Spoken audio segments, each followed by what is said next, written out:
ফৌজিবাবুর সাথে ভীষণ ঝামেলা হচ্ছে, সেই সময়ে আমাকে অন্য একজন প্রপোজ করলো। তাও আবার যখন আমি কোয়ার্টারে একা আছি, সেই সময়ে কি হয়েছে না হয়েছে সেই সব কিছুই দেখতে পারবো আজকের এই ব্লগ। গুড মর্নিং, আমি নেহা চলে এসেছি নতুন আরও একটা ব্লগের সাথে সকাল সকাল। আর এটা হচ্ছে হোলির একদিন পরের ব্লগ। তো এখানে দেখো আন্টিদের ঘরে এসেছি। এদের মধ্যে নাকি এদের নিয়ম আছে যে হোলির একদিন পরে ভাইফোঁটা হয়, তো সেটার জন্যই গেছিলাম। তারপরে রুমে এসেছি, এসেই দেখো আমি কান্না করছি, কারণ ফৌজিবাবুর সঙ্গে ভীষণ একটা ঝামেলা হয়ে গেছে। কি হয়েছে না হয়েছে সব কিছুই তোমাদের সঙ্গে শেয়ার করব আজকে। অনেক দিন ধরেই ভাবি এই কথাগুলো তোমাদের সঙ্গে শেয়ার করব, কিন্তু শেয়ার করাই হয় না, কারণ জানোই আমাদের সমাজটা কেমন।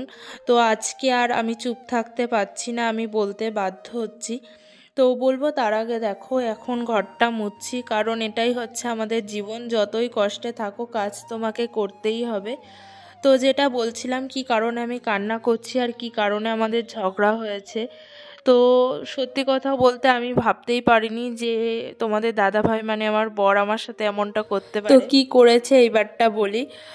কালকে রাত্রিবেলা এই ব্লগটা যেদিন শ্যুট করেছি তার আগের দিন রাত্রিবেলা তোমাদের দাদাভাই ফোন করেছিল আমার কাছে। তো সেখান থেকেই সমস্যার সূত্রপাত হয়েছে, সেখান থেকেই শুরু হয়েছে। সত্যি আমি ভাবতে পারিনি এই সব কিছু আমাকে এই সোশ্যাল মিডিয়ার এমন একটা প্ল্যাটফর্মে বলতে হবে, কিন্তু সত্যি আমি আজকে এটা বলতে বাধ্য হচ্ছি, কারণ আর কোনো উপায় আমি দেখতে পাচ্ছি না। তো এইবারটা বলি ঝামেলাটা কি হয়েছে। তো কালকে রাত্রিবেলা তোমাদের দাদাভাই আমাকে ফোন করেছিল, করে বলেছে পরের দিনকে যেই ছোলা হয় পাটনায় ছোলা সেইটার সবজি বানাতে। তো তার বুঝতেই পারছো সেই ছোলার সবজি বানাতে হলে আমাকে কাটতে হবে পেঁয়াজ, আর সেই পেঁয়াজ কাটতে গিয়ে তো আমার একদম কান্নাকাটি করে অবস্থা খারাপ হয়ে গেছে। তো সকাল সকাল আমি ভাবলাম চলো তোমাদের সঙ্গে একটু মজা করা যাক, কারণ এই পেঁয়াজগুলো কাটতে গিয়ে সত্যি আমার অবস্থা ভীষণ খারাপ হয়ে গেছিলো। এই টাইমে আন্টিও এসেছে, এসে ও না আমার কান্না করা দেখে ও ভেবে নিয়েছে মনে হয় কিছু হয়েছে, ও তো চুপচাপ হয়ে গেছে, ভাবছে মনে হয় কী না কী হয়ে গেল। তো এই পেঁয়াজগুলো কাটতে গিয়ে দেখো, তাও আমি কিন্তু জলে ভিজিয়েই পেঁয়াজ কাটি। আমি না কোনো সময় এমন খোসা ছাড়িয়ে পেঁয়াজটা ডাইরেক্ট কেটে নিই না, আগে জল দিয়ে ভালো করে ধুয়ে তারপরেই পেঁয়াজটা কাটে। কিন্তু তারপরেও জানি না কেন এই পেঁয়াজগুলো দিয়ে ভীষণ ঝাঁঝ বেরোচ্ছিলো, এদের মা বাবা নেই ওই জন্যই কাঁদাচ্ছে, ওটাই আর কি। তো দেখো এখন স্নান টান করে রেডি হয়ে নিয়েছি, আর ওই ঘুগনি বানানোর জন্য সব কিছু রেডি করে রেখেছি। আর আজকে আমার ভীষণ ইচ্ছা হচ্ছে একটু পনির দিয়ে ঘুগনি খাবো, তো সেটার জন্য এখন পনির আনতে যাচ্ছি। আর হ্যাঁ, তোমরা যেন এটা ভেবো না যে আমি ওই ফৌজিবাবুর সাথে ঝগড়া হয়েছে এটা তোমাদের সঙ্গে মজা করেছি, করার ব্যাপারটাও মিথ্যে না, ওটা কিন্তু সত্যিই হয়েছে। আর কি হয়েছে না হয়েছে সেটা সব কিছুই তোমাদের সাথে আমি আজকে শেয়ার করব। তো সকাল থেকে কিন্তু সব কিছু ঠিকঠাকই ছিল, আর আমি তো জানোই খুব একটা বেরোইও না কোয়ার্টার থেকে, ভীষণ কম, খুব প্রয়োজন ছাড়া আমি বাইরে যাই না। কিন্তু আজকেই জানি না কেন কোন ভুল করে আমি আজকে একটু বেরিয়েছিলাম সন্ধেবেলা, তো সেই টাইমেই এই ঘটনাটা ঘটেছে। তো তার আগে দেখো যাওয়ার সময় ইনি আমার পেছনে পড়ে গেছিলো, তো পড়ে গেছে রাস্তায়, সেখান থেকে তুলে নিয়ে গেছিলাম দোকানে। তো সেখান থেকে চলে এসেছি, জিনিসপত্র নিয়ে এসেছি, পনির কলা এগুলোই নিয়ে এসেছি। আমি তো সব কিছু রেডি করেই গেছিলাম, এইবারটা শুধু রান্নাটা করব। আর ইনি এখন একটু কলা খাবে, তো কলাটা ওকে দিলাম দুটো, তারপরেই পনিরটা একটু ভাজতে বসিয়েছি। তো পনির কিন্তু আমি এমনি খেতে ভীষণ ভালোবাসি, তোমাদের দাদাভাই একদমই পনির খুব একটা ভালোবাসে না, খায় কিন্তু কম খায়, আর আমার হচ্ছে পনির একটা প্রিয় খাবার, তো সেটা দিয়ে ঘুগনি করব। তো পনিরটা ভাজতে ভাজতেই আবার তোমাদের দাদাভাই ফোন করেছে যে আমার একটা পার্সেল এসছে গেটে, সেটা নিতে যেতে। সত্যি আজকে আমি যে কতবার ওই ঘুরছি তা আমিও জানি না, আমি একদম ক্লান্ত হয়ে গেছি, কিন্তু যখন পার্সেলটা হাতে নিলাম তখন মনটা একটু খুশি খুশি হয়ে গেল। আর এখানে না হালকা হালকা গরমও পড়ে গেছে, দিনের বেলাটা রোদে আর থাকা যায় না, ওই জন্য আরও ভীষণ খারাপ লাগে, রোদের মধ্যে দোকানে গেলে একদম হাঁপিয়ে যাই আমি। তো দেখো এখন পার্সেলটা নিয়ে এসেছে, ওটাই এখন আনবক্সিং হচ্ছে, কি আছে সেটাও তোমাদের সঙ্গে শেয়ার করব। ভীষণ সুন্দর একটা জিনিস, আমার তো ভীষণ পছন্দ হয়েছে। আর এটা আমি কিন্তু তেমনভাবে অর্ডার করিনি, এমনি দেখতে দেখতে অর্ডার করে দিয়েছিলাম।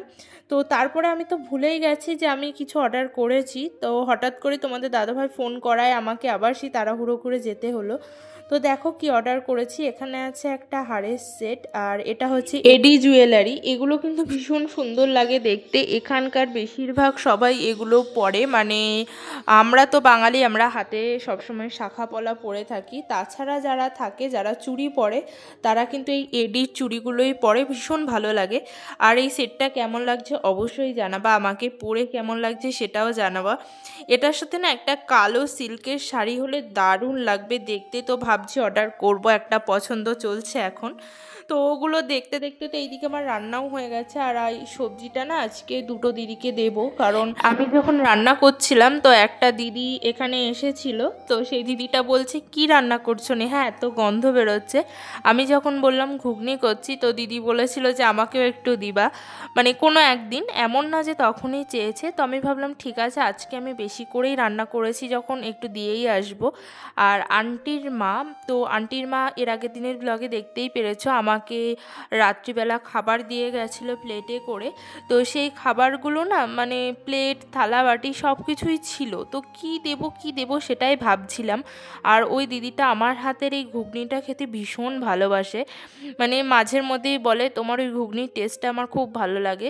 তো আমি ভাবলাম ঠিক আছে চলো আজকে একটু বানিয়ে দিয়ে আসি, কারণ তোমাদের দাদাভাই এর আগের দিন বলছিল।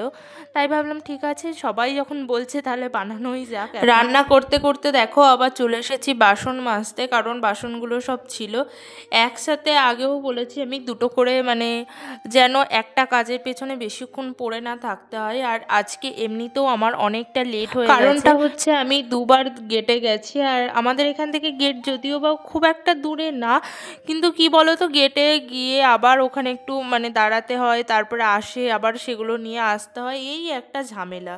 তো এখন এই বাসনগুলো মেজে নিই, তারপরে এই সবজিটা দিতে যাব সবাইকে বলতে আন্টির মাকে আর ওই দিদিটাকে। তো তার আগে ভাবলাম বাসনটা ধুয়েই যাই, তারপরে এসে আমি খেয়ে নেব, নাহলে অনেকটা দেরি হয়ে যাবে। আর আজকে সকালবেলায় না আমি বাসন ধুইনি, ওই জন্য বেশি বাসন হয়ে গেছে। আসলে এই দুটো করে থালা বারবার মাজতেও ইচ্ছা করছিল না, তো এখানে থালা বাসন মেজে নিয়ে তারপর ওদেরকে ওটা দিতে যাব। আর এর মাঝে তোমাদের দাদাভাইয়ের সাথেও কথা বলা হয়ে গেছে আমার, ও তো এখন টাইমই পাচ্ছে না, দেখি আবার কবে আসে। তো এখন আমার বাসন মাজা হয়ে গেছে, আর এইবারটা আন্টির মার জন্য নিয়ে নিয়েছি ঘুগনি। তো ওদের 3টে বাটি ছিল মোট, তো 2টো বাটিতে এখন ঘুগনি দিচ্ছে, আর একটা বাটি দেখি পরে কিছু দিয়ে দেব। এখন একটা মানে দুপুরবেলা আর রাত্রিবেলা হয়ে যাবে। আমি দিদিকে বারণ করেছিলাম কোনো সবজি বানাতে হবে না তোমাকে আজ, তো ওই জন্য দিদিও বানাইনি, ওই জন্য 2 বাটি দিয়ে আসলাম। আর এইবারটা আবার বাটিতে এখন নিচ্ছি। আগেই তো বললাম যে একটা দিদি এসে বলেছিল দেওয়ার জন্য, তো সেই দিদির জন্য বাটিতে এখন নিচ্ছি। তো এখন দিতে যাব। তো এই দেখো নিয়ে নিয়েছি দিদিটার জন্য, এবারটা দিয়ে এসে তারপরে আমার খাবারটা খেয়ে নেওয়া যাক। তো এখন দিদিদের ওখান থেকে আসছি, আর ভীষণ খুশি ছিলাম তখনও পর্যন্ত আমি। তো এরপরেই সেই সমস্যাটা হয়, আমি জানি না কেন আমি আজকে বাইরে এত খুশি হয়ে যাচ্ছিলাম। তো দেখো এখন বেরিয়ে পড়েছি, এখন মোটামুটি ওই 6:30 মতো বাজে। তো তালা লাগিয়ে নিয়ে আমি এখন বাইরে গেছিলাম। তো আমি ভেবেছিলাম আজকে একটু দোকানেও যাব, কারণ দুধ শেষ হয়ে গেছে, আর চা খেতে হলে তো দুধ লাগবে। তো যাওয়ার সময় দেখো আন্টিও আমার পেছনে লেগেছে, তো ওর সঙ্গে আমি গেছিলাম। আর এই টাইমটাই ঠিক সেই ঘটনাটা ঘটেছে, মানে আমি দোকানে গিয়েই আমাকে একজন প্রপোজ করেছে।